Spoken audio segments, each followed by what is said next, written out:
Thank you, Madam President. Madam President, a lot of history has unfolded in this room.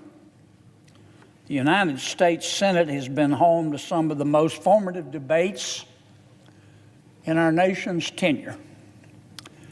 These are fierce arguments among passionate, intelligent people. It's not all that different from the debates today.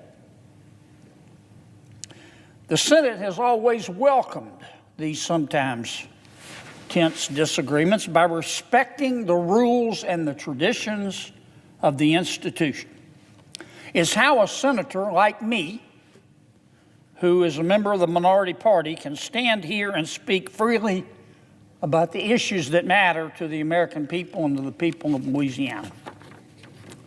Now, my Democratic colleagues in the Senate today may be about to make some new history in this room. Apparently, they think it's a brave new world, and they want to set a dangerous new precedent.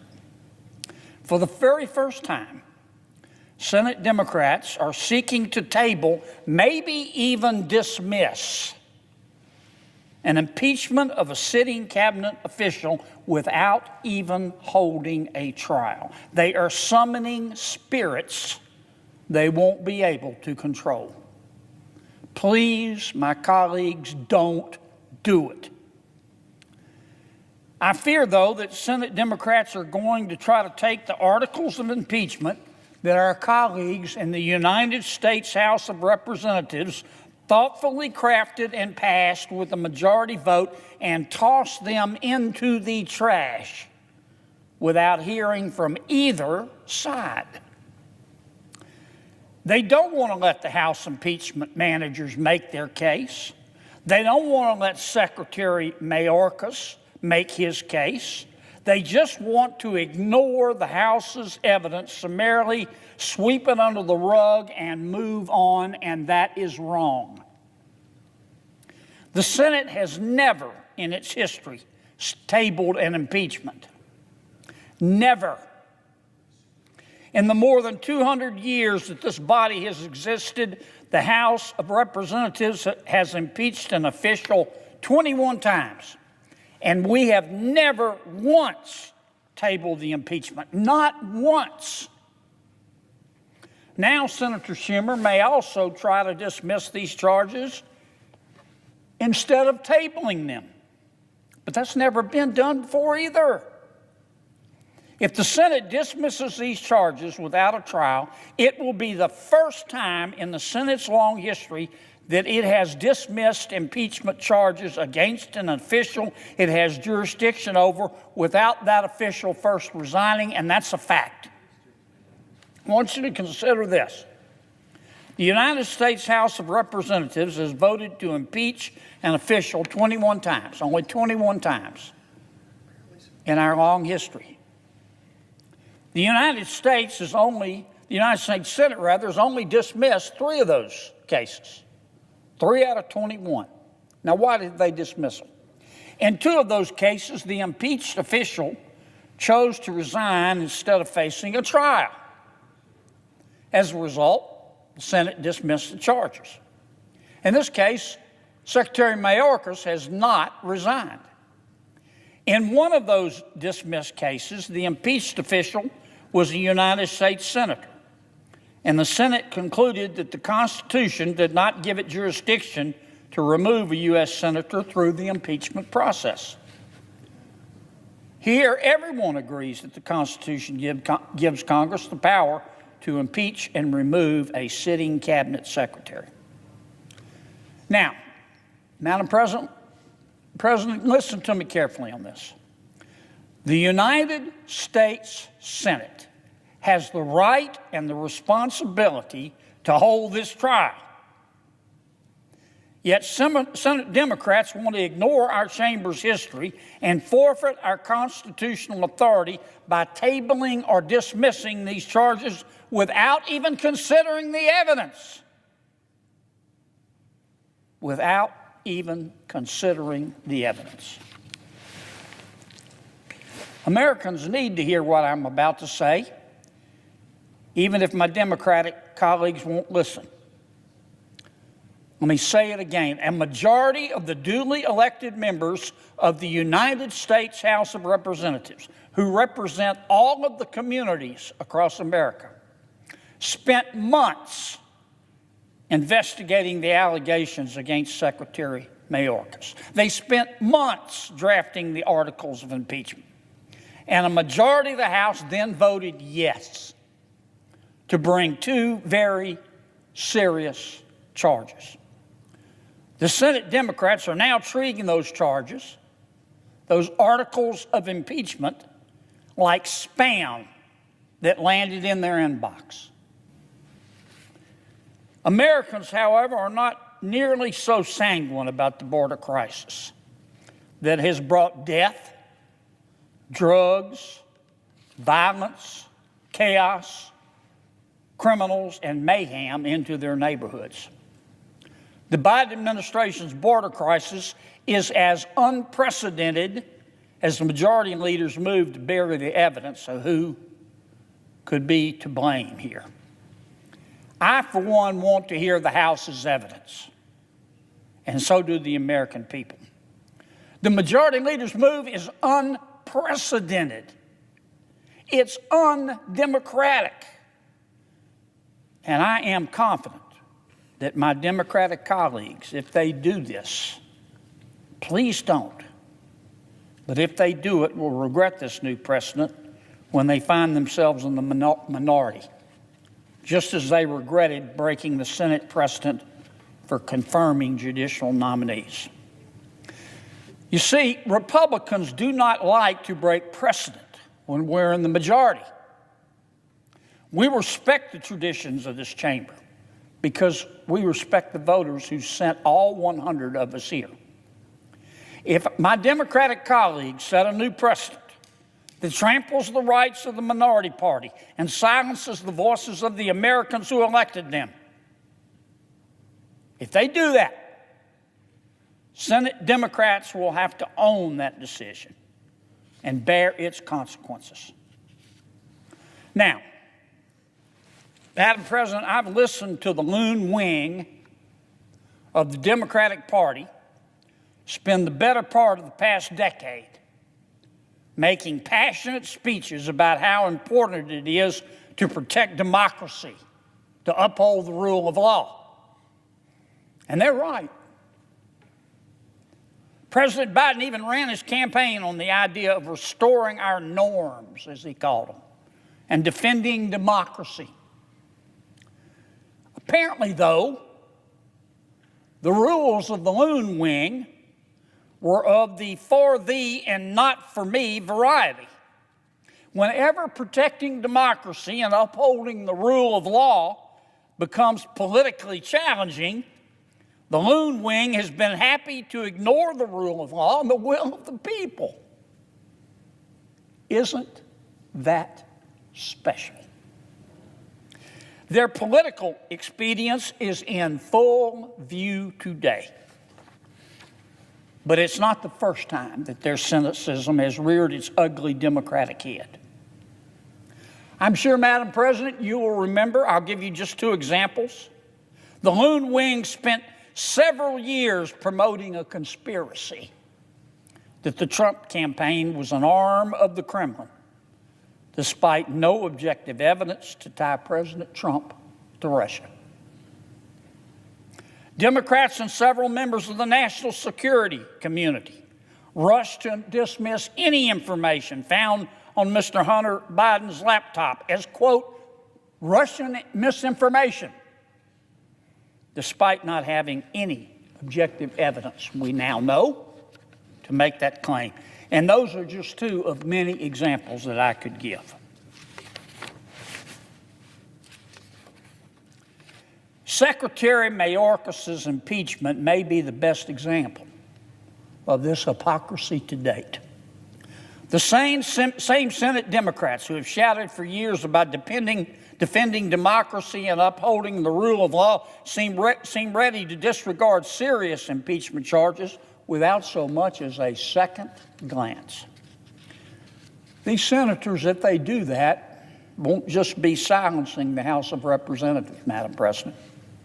They'll be silencing the American people who want their borders security back.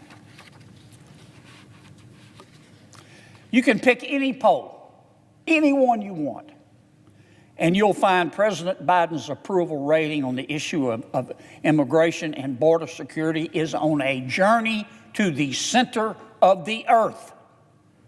A recent Associated Press poll, for example, found that more than 2/3 of Americans, 69% of Americans, disapprove of how the Biden administration is handling border security. I can't imagine that these same Americans would approve of Democrats' refusal to even hear the evidence that Americans see play out in their communities every day.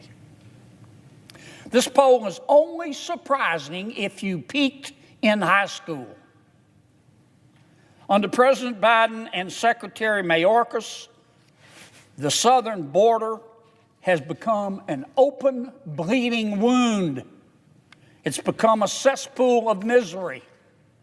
Drug trafficking, human trafficking, sexual abuse of women, sexual abuse of children, drowning, dehydration, widespread illnesses, death, all have become commonplace. In total, Border Patrol has encountered illegal immigrants at the southern border more than 9 million times since President Biden took office. That's 4 Nebraskas. The Biden administration has failed to remove 99% of foreign nationals that it has released into this country. The backlog of immigrant court cases has doubled under the Biden administration's watch. These foreign nationals have overwhelmed American cities. Instead of investing in American citizens, cities throughout the country, they're raising taxes. They're cutting programs to fund prepaid debit cards for migrants. American children have to stay home from school because Democratic officials turn their classrooms into housing units. Democratic leaders in New York City, Chicago, Denver, Houston, Los Angeles have begged the Biden administration to do something to curb the flow of unvetted people into their cities. Of course, it's not just people flowing illegally over that border, Madam President. Cartels have flooded the United States with poisonous fentanyl over that border, too.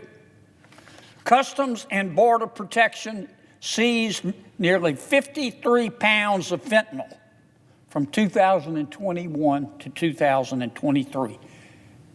Not 53,000 grams, 53,000 pounds. That's enough to kill the entire population of our planet. This poison actually did kill more than 70,000 Americans in 2022. It's now the leading cause of death among Americans 18 to 40. The Biden administration's border policies bring Americans nothing but suffering. If you hate America, however, the Biden border strategy has been a blessing.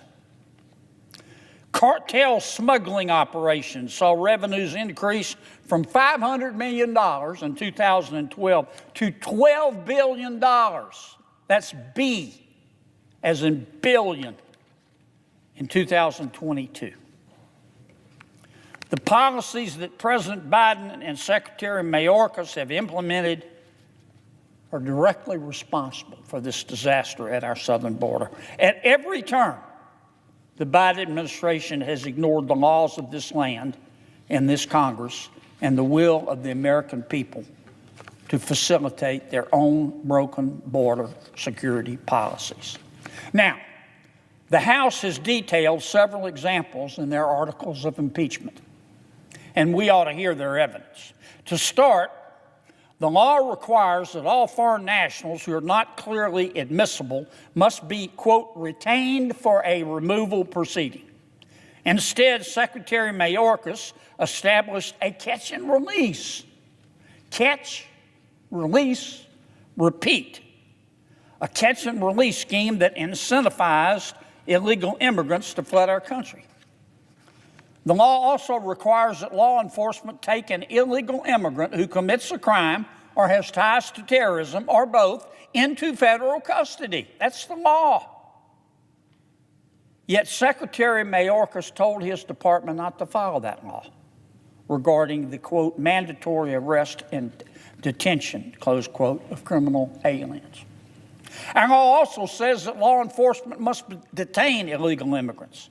Instead, Secretary Mayorkas has paroled them wholesale by the thousands into our country, where they could catch a bus or a plane to any unsuspecting community they desired. And not only that, Secretary Mayorkas even gave them the money to do it. Secretary Mayorkas killed the Remain in Mexico program.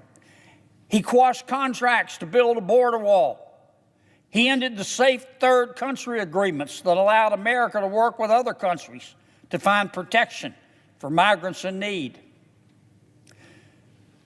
By tabling or dismissing the articles of impeachment without so much as a trial, my Senate Democratic colleagues will be endorsing the Biden administration's lawless approach to the southern border. They will be setting a precedent that the next administration can ignore the laws of Congress and the will of the American people, too. Impeachment matters, Madam President. It's an important check we have on the executive branch, and we have an obligation to take it seriously.